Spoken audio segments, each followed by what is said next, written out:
So we are getting another sneak peek into the royal family and the new Netflix docuseries Meghan and Harry. Yesterday, another trailer was released. The docuseries will premiere in 2 parts this month, but it's getting a lot of backlash. CBS News senior foreign correspondent Holly Williams reports. It's really hard to look back on it now and go, what on earth happened? It's certainly not the first time Harry and Meghan have told their story. You know, there's leaking, but there's also planting of stories. There was a war against Meghan. But the teasers for their new Netflix docuseries promise more revelations. It's a dirty game. Nobody's mind is going to be changed watching this documentary. If anything, the people who hate Meghan and Harry are going to be like, these people are ridiculous. They're causing shame to the royal family.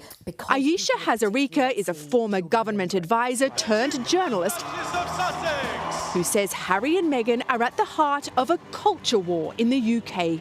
The people who support Meghan and Harry are going to be like, they were completely right. But in recent days, Meghan's claims of racism while a working royal have been bolstered. When I started, the former head of counter-terrorism policing in England told Britain's Channel 4 that Meghan faced credible threats from far-right extremists, with some individuals prosecuted. You would feel under threat all of the time. And last week, a royal staffer, Lady Susan Hussey, was forced to resign by the palace after repeatedly demanding to know where a black British woman was from. But none of that has changed the position of the couple's longtime enemies, the British tabloids. Doesn't it make more sense to hear our story from us? Oh, shut up. Or TV anchors like Piers Morgan. The sanctimony, the fake drama, the hammy woe is me that's been going on now for years. Hazarika says some people in this country simply aren't ready or willing to have an honest conversation about racism. Meghan and Harry have become a bit of a lightning conductor for a lot of anger from a lot of these people who are clinging to the past. And those people don't want a lesson about their racism from an American duchess. Absolutely no. First of all, how dare anyone call me out on my racism? And secondly, how dare you, as somebody who we've let into this, gilded family, how dare you have the temerity to speak to us like that? All right, so let's bring in Holly to talk a little bit more about this. She's following the story for us from the London Bureau. So, Holly, I got to tell you, I've been all over the place on this. And initially, I was like, I'm not going to watch it. I'm not even that interested in the royals. But I got to say, this latest trailer kind of piqued my interest. And then a viewer got very upset with me because she felt I was displaying some bias. So she made me kind of check myself a little and have a more open mind about what the royal family is going through, what Meghan and Harry have gone through. But I'm curious, with every little drop, it becomes a little more titillating. What sort of response have we gotten from the royal family so far? Well, Anne-Marie, so far from the royal family, absolutely nothing. Radio silence. Now, I mean, you've got to assume that they're a little worried, a little concerned, right? And particularly if there are new kind of substantial revelations or accusations against the palace or against the royal family itself. You know, it's true that Meghan and Harry are now very unpopular in this country. They didn't used to be, but after they quit as working members of the royal family and then told their story to Oprah Winfrey, they're now very unpopular. Whereas the monarchy itself and some of the senior royals like William and Kate are very popular. But that doesn't mean that the royal family and that the palace are, immune from scandal. We saw that after the interview with Oprah. We saw it after the revelations about Prince Andrew. So we're just going to need to see what's in this docuseries and whether or not the palace feels that it needs to respond. You know, Meghan and Harry have certainly faced a lot of criticism for their involvement in the media. Some people didn't like the fact that they were talking to Oprah, that they cut this deal with Netflix. But, it occurs to me that the royal family has said nothing because that is kind of protocol for them. And Harry and Meghan are in a different situation.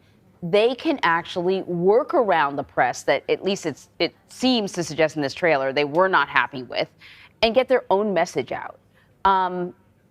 I'm just sort of wondering if people see that, does this benefit them to put this content out? Well, I guess it benefits them financially. I mean, they were reportedly paid $100 million for this series. I think in Britain, probably no, it doesn't help them. People's positions here are very entrenched. They're in the crosshairs of a culture war. People who do like them tend to be younger. People who don't like them tend to be perhaps more conservative and older.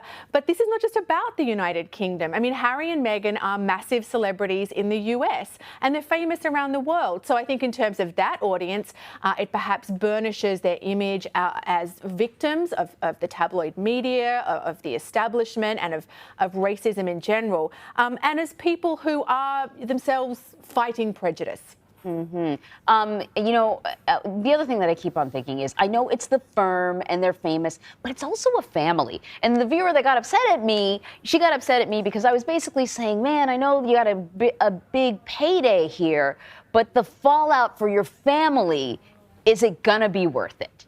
And so I wonder if something like this, could ruin any chance of a reconciliation.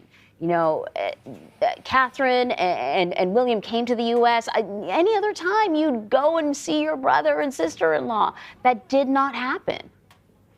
So I think that's a really good question, and I can't give you a definitive answer. I think after the Queen died, we saw signs of of what looked like the beginnings of a rapprochement. Like we saw actually William and Kate and Harry and Meghan make a public appearance together. Harry and Meghan were front and centre during that period after the Queen died, which is not how we've seen them before after they left as working royals. I think in terms of whether that continues or whether this docuseries just puts an end to the mending of bridges kind of depends what's in it. I think if they attack senior members of the royal family, people like William and Kate, or are perceived as having attacked them, I think things are not going to go well. But I think if their target is more perhaps courtiers at the palace, or the establishment, or the tabloid media, then perhaps it won't have such a big effect. We just have to see what's in it. The first 3 episodes drop on Thursday. Yeah. I will be watching, and I think you will be as well. I will be too. I admit it. Holly, thank you very much. Thanks, Anne-Marie.